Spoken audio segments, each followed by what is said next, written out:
NU Bicara menginspirasi dengan karya dan cinta. Assalamualaikum warahmatullahi wabarakatuh. Selamat berjumpa kembali di channel YouTube PCNU Jombang, sebuah channel yang menghadirkan wawasan dan juga hazanah ke-NU-an di Kabupaten Jombang untuk Anda semuanya, terutama warga Nahdliyin dimanapun Anda berada. Apa kabar? Semoga senantiasa sehat luar biasa. Saya Nina Mutmainah, hadir kembali di program NU Bicara yang menghadirkan narasumber-narasumber luar biasa untuk Anda semuanya, dan kita sama-sama di sini untuk menghadirkan perbincangan yang bermanfaat dan juga menambah wawasan untuk Anda semuanya. Oleh karena itu, jangan lupa like, subscribe, dan tinggalkan komentar Anda di kolom komentar di bawah. Jangan lupa juga copy link dan sebarkan ke media sosial yang Anda punya agar seluruh warga Nahdliyin dapat merasakan kemanfaatan dari channel ini. Saya Nina Mutmainah, inilah NU Bicara, menginspirasi dengan karya dan cinta. Dan di episode kali ini saya menghadirkan kawan-kawan dari LTMNU, Lembaga Takmir Masjid Nahdlatul Ulama PCNU Kabupaten Jombang, yang mana LTMNU ini punya peran yang begitu besar untuk berupaya bagaimana masjid-masjid yang ada di Kabupaten Jombang, terutama yang milik warga Nahdliyin, milik NU, itu tidak hanya sekedar menjadi tempat untuk beribadah saja, tetapi juga bisa menjadi center untuk kegiatan sosial masyarakat setempat. Seperti apa dan bagaimana?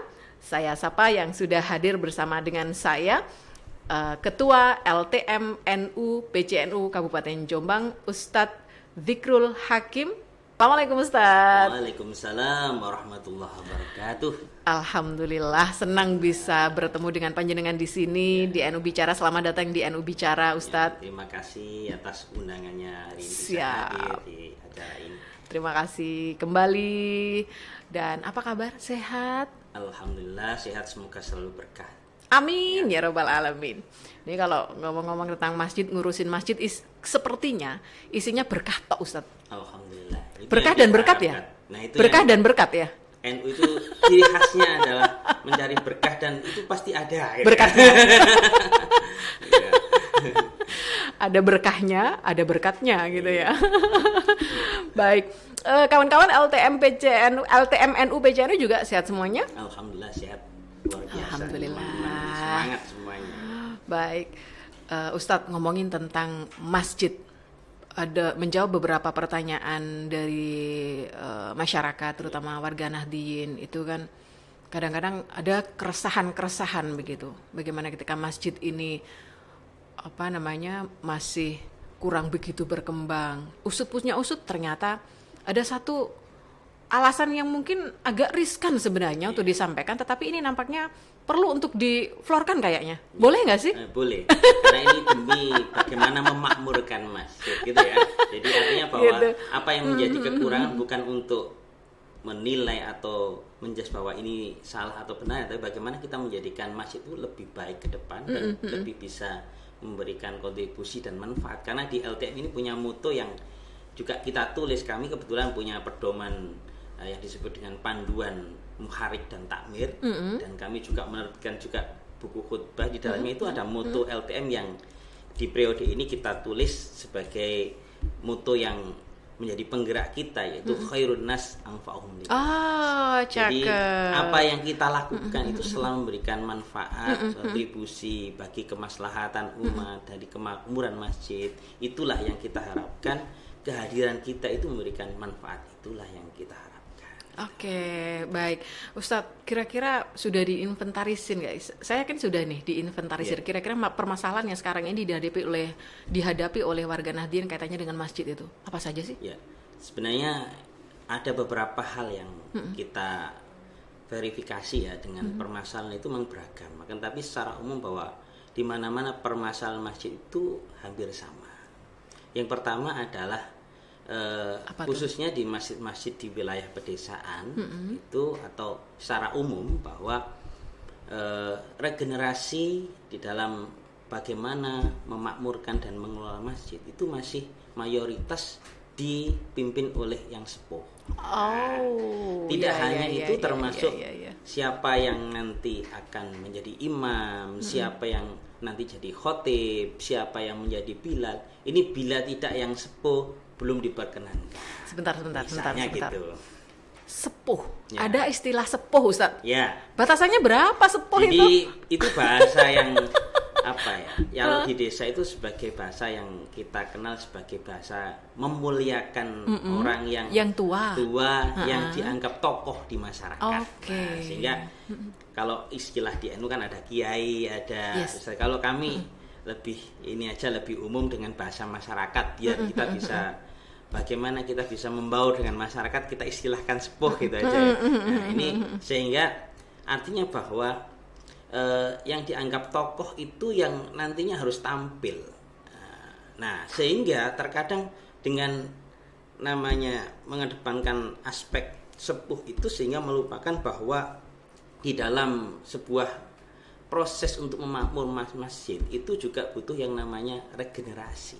Betul. Sehingga kalau itu harus diurusi yang sepuh-sepuh, maka ketika nanti yang sepuh itu sudah mohon maaf meninggal atau ada kendala sakit, kalau yang muda belum dipersiapkan, siapa yang akan melanjutkan? Keteteran, Ustaz. Nah, sehingga kadang-kadang sampai cari imam di tempat lain, menghadirkan dari padahal SDM yang di dalam sebenarnya sudah mumpuni, bahkan alumni pesantren juga banyak. Akan tapi karena belum diberikan kesempatan, belum diberikan semacam waktu khusus bahwa ini nanti di antara 5 atau 6 yang nanti khutbah salah satunya lah minimal harus yang muda. Sehingga ketika nanti kalau kita yang sepuh ini tidak bisa hadir karena ada kegiatan atau karena kendala yang lain, maka yang muda ini berani tampil. Jadi kalau yang muda ini tidak diberikan kesempatan secara khusus, dipastikan bahwa kebingungan nanti takmir itu mencari siapa yang akan menggantikan. Bukan karena tidak ada tenaga muda yang ahli dalam bidang agama atau menguasai ilmu agama dalam hal mengurusi masjid, tapi kesempatan dan tempat dari anak-anak muda itu untuk berkiprah itu belum diberikan ruang, sehingga mereka nggak berani, khawatir kualat dengan yang sepuh. Ternyata bisa terjadi. Itu juga. Jadi ada dua alasan. Yang pertama itu tidak ada kesempatan, tidak dibukanya kesempatan. Belum dibukanya kesempatan. Yang kedua, yang muda itu mau tampil itu atau mau mengambil alih, ikut berperan itu masih sungkan, takut, khawatir kualat. Bahkan itu mereka khawatir bahwa masih ada yang ahli, masih ada yang sepuh. Saya kan masih muda, masih belum pantas dan lain sebagainya. Oke. Dan itu pernah juga saya sebagai orang yang juga pernah muda dan sekarang juga tampak masih muda gitu ya. Lah itu sama di awal kebetulan ayah saya juga takmir waktu itu dan ayah sakit itu ketika saya disuruh untuk menjadi pengganti beliau, alasan kami rata-rata anak muda itu pasti belum siap. Ya, masih ada yang sepuh. Lah ini kalau nggak didorong benar-benar dari yang sepuh untuk memberikan kesempatan, ya nggak berangkat ini.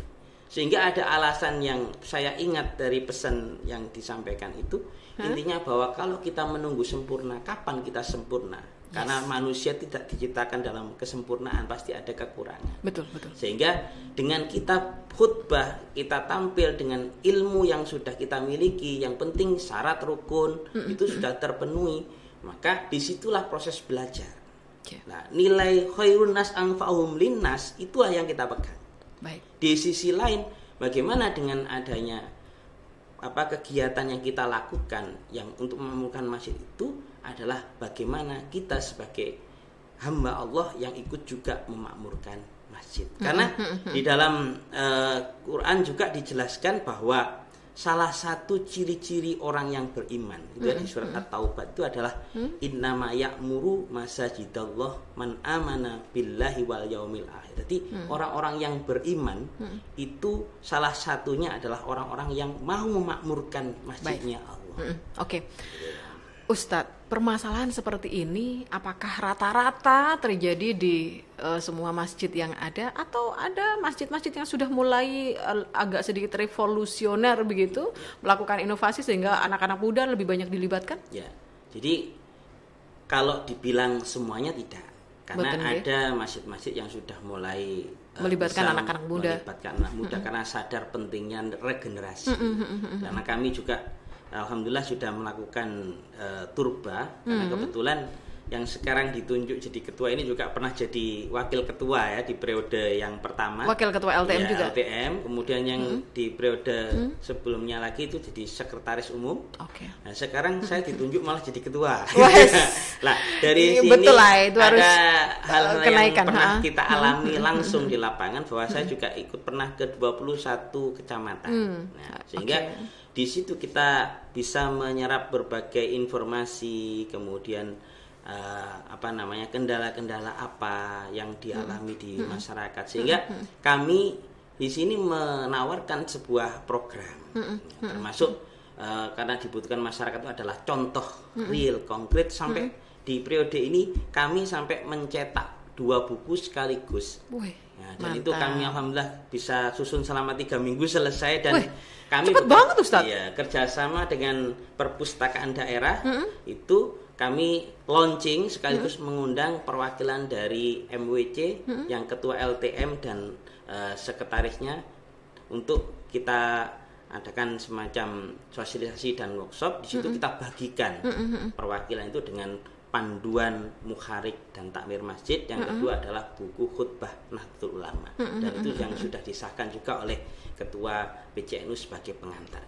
Panduan mukharik dan takmir masjid itu untuk bagaimana mengelola masjid itu. Oke. Mulai dari bagaimana mengelola manajemen terkait tentang organisasinya, bagaimana sampai pengaturan pengeras dan sebagainya itu karena kami merujuk dari PBNU yang kebetulan saya juga pernah mengikuti diklat di wilayah khususnya terkait tentang masjid. Kebetulan waktu itu di Asrama Haji Surabaya. Dan kebetulan saya yang diutus waktu itu. Gitu ya. Baik, Ustadz, selain permasalahan SDM yang ada semacam gap generasi gitu kan, generasi yang muda dengan generasi yang tua ini saling pakai, saling memang perlu dilakukan saling memahami begitu. Adakah permasalahan lain yang juga urgent dan penting untuk segera mendapatkan perhatian? Persoalan masjid ini? Jadi gini, ini sebenarnya hal yang ya hampir di beberapa tempat ya pada umumnya. Jadi selama ini kita itu seringkali banyak yang merasa bahwa orang tua atau kakek neneknya itu mewakafkan untuk masjid, itu merasa bahwa masjid itu adalah warisan. Milikku, milik mbahku dan lain sebagainya. Sehingga kadang-kadang siapa yang berperan di dalamnya itu harus orang-orang yang memang bagian dari keluarga mereka. Bahkan sampai mohon maaf untuk dijadikan diwakafkan kepada wakaf masjid, itu diwakaf dalam bentuk perwakafan ke Nahdlatul Ulama atau ke badan wakaf itu ya. Itu kadang-kadang jeneng iki harus tetap masuk. Itu. Baiklah. Nah, itu karena itu. Nah, padahal kalau kita lihat dalam dasar-dasar yang kita pegang adalah innal masajida masajidallah. Jadi kita tahu bahwa masjidnya Allah. Ketika sudah wakaf, ini adalah milik umat. Yang berhak memakmurkan masjid adalah orang-orang yang beriman, yang memiliki kapasitas dan kemampuan makmur masjid, yaitu yang harusnya bisa mengembangkan masjid. Tapi kalau misalnya dzurriyah itu punya kapasitas kan nggak apa-apa kan? Itu malah bagus. Ustaz? Nah, itu malah bagus. Yang jadi masalah adalah masalahnya sehingga ketika yang hanya dilibatkan keluarga, kemudian wakafnya itu wakaf keluarga, masyarakat terkadang masih memilah iki wakaf diwakafno apa ora. Ketika itu tidak diwakafkan, kadang masjid memilih yang diwakafkan daripada yang tidak. Itu masih keyakinan ya. Sehingga kadang-kadang pengelolaannya pun kalau itu wakaf masyarakat, wakaf umum, masyarakat juga ikut mikir mengembangkan. Tapi kalau wakaf pribadi, ya cek diurusi keluarga nih dewe. Nah, itu juga kadang-kadang menjadi masalah. Makanya kami dari LTM itu punya banyak program. Jadi program-program yang sudah kita laksanakan itu diantaranya adalah pembuatan dan pengembangan website resmi LTM NU. Ini sudah kita buat. Dan ini kami sudah mulai mendata. Kalau ditanya berapa jumlah masjid NU, ini masih dalam pendataan. Nah, ini ada beberapa yang sudah masuk, tapi nanti intinya kami akan tahu bahwa berapa sih jumlah masjid NU di Jombang itu. Sudah ada perkiraan, Ustadz? Ini sampai berapa kira-kira?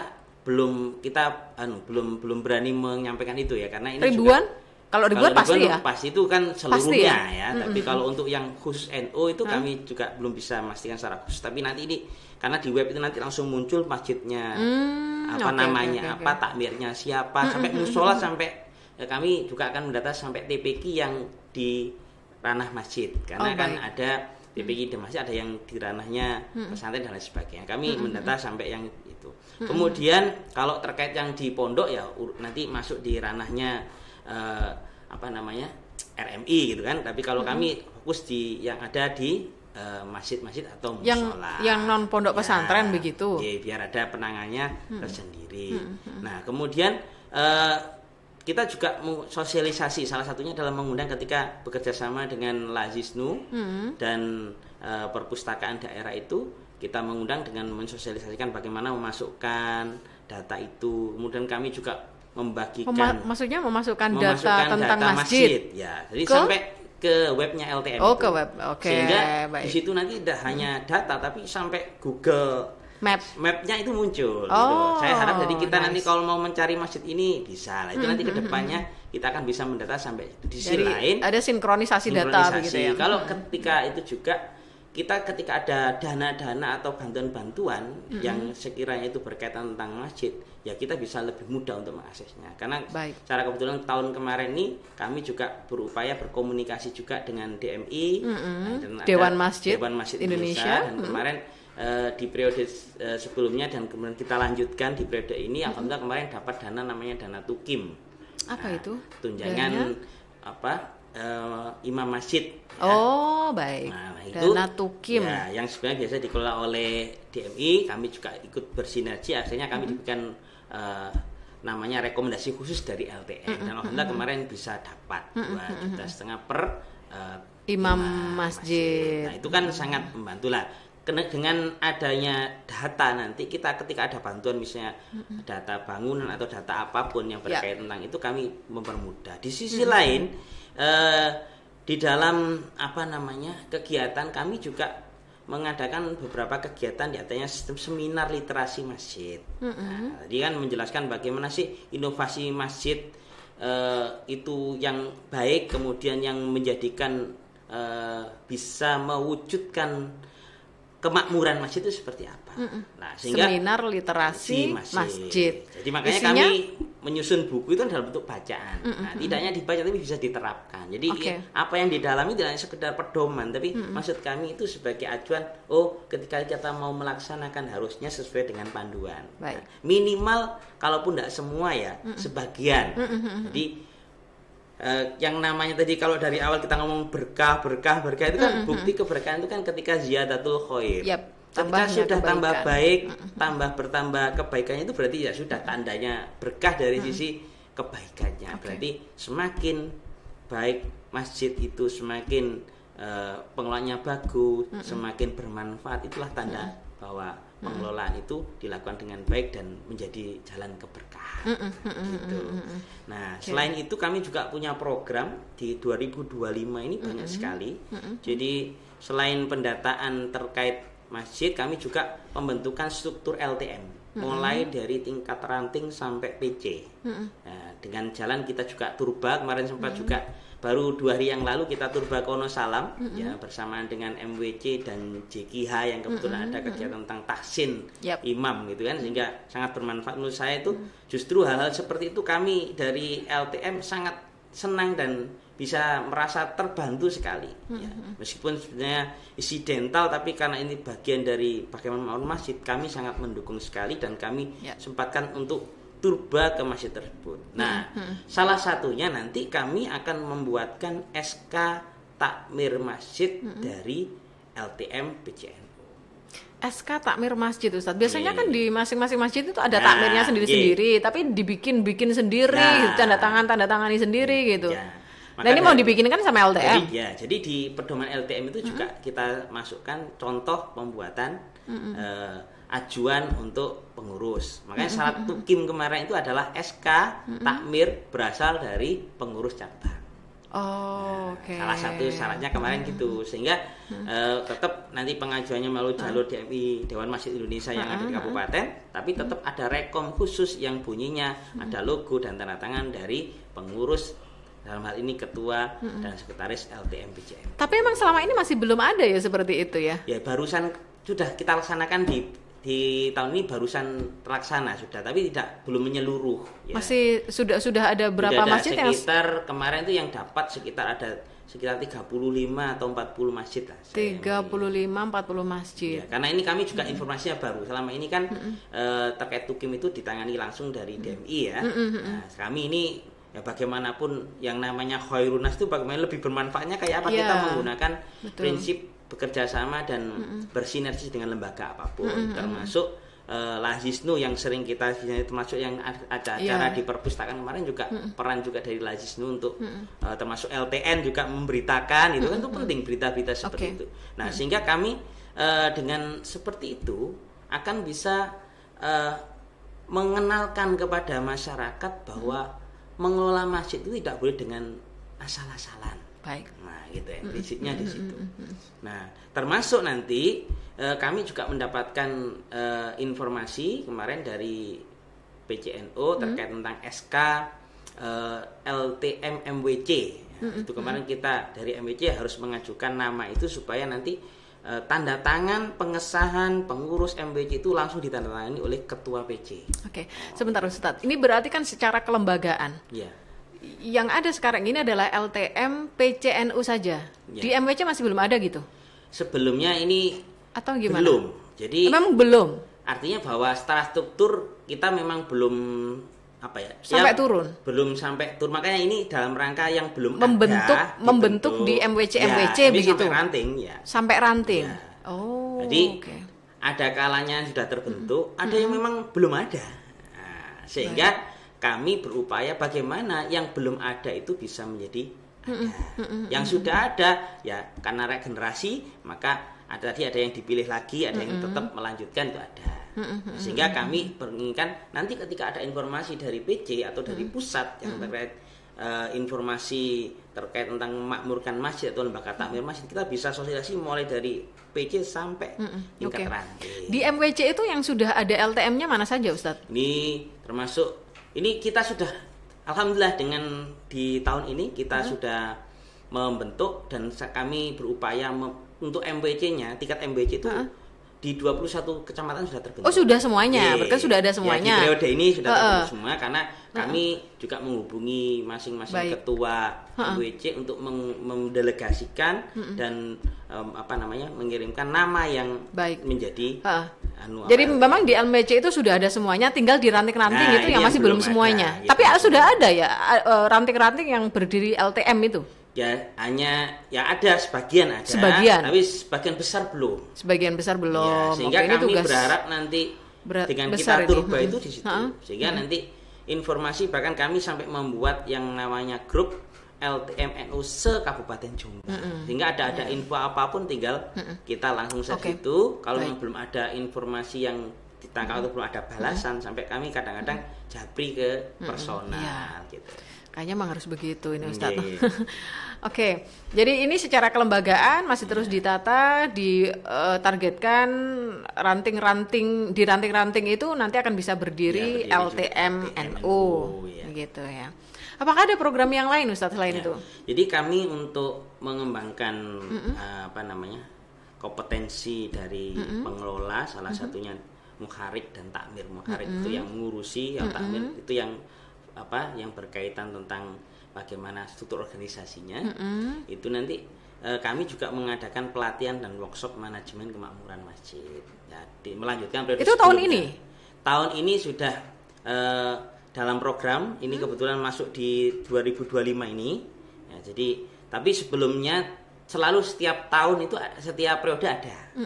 Ya, karena kami prinsip Nahdlatul Ulama itu kan al-muhafadzatu ala qadimil sholih wal abdu bil jadil aslah. Jadi meskipun periode yang lama itu sudah pernah dilakukan, selama itu baik tetap kita dilakukan, diteruskan karena, begitu. Jadi itu memang bentuk keberlanjutan yang positif gitu ya. Jadi ini yang termasuk workshop manajemen. Kemudian nanti kami juga berupaya karena selama ini masjid-masjid NU itu meskipun masjidnya NU tapi label tulisan NU-nya aja nggak ada. Nah, ini masalah, Ustaz. Sehingga kadang-kadang banyak yang akhirnya diklaim oleh kelompok lain sebelah. Bahwa ini adalah masjid kita gitu kan, dengan mendatangkan personil misalnya. Akhirnya yang mestinya itu biasa dilakukan dengan amalia NU secara sedikit-sedikit jadi amalianya non NU kan. Nah, di sisi lain kita karena tidak ada labelnya kan dikira itu ini masjid umum kan itu. Kalau di masjid-masjid yang sudah ada tandanya Masjid Nahdlatul Ulama kan jelas itu masjidnya NU Amalia NU karena ada musola juga. Lah, rata-rata masjid NU itu tidak ada labelnya NU. Sebentar Ustadz, yang disebut sebagai masjid NU itu yang bagaimana? Apakah masjid yang didirikan oleh pengurus PCNU atau MWCNU atau ranting NU atau yang bagaimana sih? Ustadz kan kadang agak rancu begitu. Ya, jadi sebenarnya sederhananya gini. Untuk mengkategori, makanya kami juga membuat web masjid LTMNU itu kan mengkategorikan nanti ada masjid NU dan non NU. Jadi kami bersama dengan pengurus MWC dan ranting nanti yang memilah apakah ini NU atau tidak itu dari pengurus itu. Oh, dari pengurus ya, NU LTM ranting NU, mulai atau dari ranting sampai MWC tadi. Dari pengurus LTM. Maksud saya itu kategorinya apa? Dari segi amaliyahnya yang dilakukan di dalam masjid atau musola itu. Itu bisa kita ketahui. Yang pasti kalau amaliyah bukan pasti mereka tidak mau dikatakan sebagai masjid NU. Tapi tadi disebut ada masjid umum. Itu masjid umum yang seperti apa? Gini, kita bicara di Jombang ini tidak hanya di masyarakat umum ya. Kita ngomong perumahan misalnya. Itu kan kadang memang di masjid musolanya kan tidak dikatakan NU atau Muhammadiyah karena di situ beragam. Orangnya heterogen. Macam-macam. Dan tidak hanya Islam saja, bahkan ada Kristen, ada Hindu, bahkan di situ pun ada aliran yang tidak hanya NU. Berarti itu masuk masjid umum gitu ya? Ya, karena di situ tidak mau juga tidak dilabeli NU karena itu masjid bersama misalnya. Meskipun amaliyahnya ikut NU. Kayak di tempat saya itu saya juga tinggal di perumahan. Jadi amaliyah NU tapi tidak ada label itu masjid NU. Bukan. Tapi amaliyah mulai dari wiridnya, tarawehnya, kemudian amaliyah ibadah ada mulutan, ada macam itu amaliyah NU. NU semua. Tapi untuk melabeli itu sebagaimana kan di situ juga ada ada Islam, ada Kristen, ada Hindu, ada Muhammadiyah, dan ada aliran macam-macam gitu ya. Ada Siddiqiyah gitu. Sehingga ini loh masjid yang ya itu yang maksud saya. Itu masjid umum itu ya. Kalau yang sudah langsung jelas NU kan ditulis ini masjid NU. Kadang sampai mohon maaf yang lebih jelas itu adalah ketika masjid itu diwakafkan atas nama NU. Seperti halnya kami kalau yang barusan kami turba di sebelumnya itu di misalnya salah satunya yang ada di Kecamatan Sumombito itu ada yang namanya Masjid Nahdlatul Ulama. Gitu labelnya udah Nahdlatul Ulama. Langsung bahkan diwakafkan atas nama NU. Dan tidak hanya itu, di dalamnya juga mendapatkan wakaf berapa hektar itu juga atas nama NU. Artinya wakifnya wakif NU. Nah, itu kalau yang secara sorih menyebut itu, tapi kalau secara umum pengertian secara luas itu tadi bisa bermakna yang lebih luas. Tapi kalau kita ngomong secara spesifik ya, yang jelas kalau pengen yang betul-betul NU ya tadi labelnya tiba NU, nama NU, legalisasinya itu yang murni. Tapi kalau yang kita lihat di masyarakat itu ya tidak hanya sekedar itu kali bisa kita lihat dari amalia. Baik. Nah, ini harapannya ke depan seperti apa nih, jadi, Ustadz? Ya, jadi harapan kami dengan adanya kami turba komunikasi dengan berbagai pihak, dengan berbagai unsur lembaga yang ada di NU ini, termasuk safari-safari dakwah ya, termasuk salah satunya adalah dengan pengembangan medianya, kemudian dengan diklat para calon-calon penerus imam, terus penerus khotib dan bilal ini, nanti diharapkan ke depan ini bahwa ada semacam kesiapan ya, dan bentuk wujud dari keseriusan untuk mengelola masjid itu dengan baik. Gitu ya. Jadi Ya, terima kasih Ustadz. Sharingnya sangat luar biasa. Ini bisa menambah wawasan dan juga semangat untuk para takmir masjid. Semangat untuk para anak-anak muda yang ada di seputaran masjid itu untuk untuk segera ikut andil dalam kegiatan-kegiatan di masjid tersebut. Terima kasih banyak. Matur nuwun sudah mampir ke podcast NU Bicara. Semoga obrolan kita hari ini bisa bermanfaat untuk semuanya. Seperti tagline-nya jenengan tadi, khairun nas anfa'uhum linnas, gitu ya Ustaz. Matur nuwun sangat. Semoga sehat selalu untuk panjenengan. Salam untuk kawan-kawan lembaga takmir Masjid PCNU Jombang. Assalamualaikum. Waalaikumsalam warahmatullahi wabarakatuh. Ya, para pemirsa channel YouTube PCNU Jombang, Anda baru saja menyimak obrolan saya tentang bagaimana kawan-kawan LTMNU, Lembaga Takmir Masjid Nahdlatul Ulama PCNU Jombang, berupaya untuk menjadikan masjid itu tidak hanya sekedar sebagai tempat ibadah, tapi juga menjadi center pusat untuk kegiatan sosial masyarakat dengan berbagai macam program yang dilaksanakannya mulai tahun ini. Semoga semuanya diberikan kelancaran. Amin ya rabbal alamin. Terima kasih untuk semuanya. Saya Nina Mutmainah mohon pamit. Selamat berjumpa kembali di episode berikutnya. Assalamualaikum warahmatullahi wabarakatuh. Waalaikumsalam.